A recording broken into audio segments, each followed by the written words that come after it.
বন্ধুরা, আজ আমি উপস্থিত হয়েছি বিখ্যাত রাষ্ট্রপতি পুরস্কারপ্রাপ্ত প্রতিমা শিল্পী সুবীর পালের স্টুডিওতে। নদিয়া জেলার কৃষ্ণনগর ঘূর্ণিতে তার স্টুডিও। সাধনা ও নৈপুণ্যে বাংলার প্রতিমা শিল্পকে দিয়েছেন অনন্য মর্যাদা।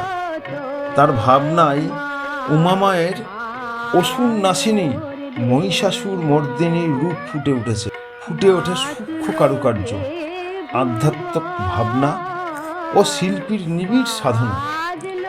এই শিল্পীরাই লোকশিল্পকে বিশ্বের দরবারে আন্তর্জাতিক স্বীকৃতি অর্জন করিয়েছেন।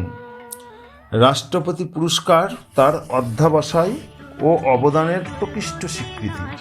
এই প্রতিমার কি অসাধারণ কাজ ফুটে উঠেছে।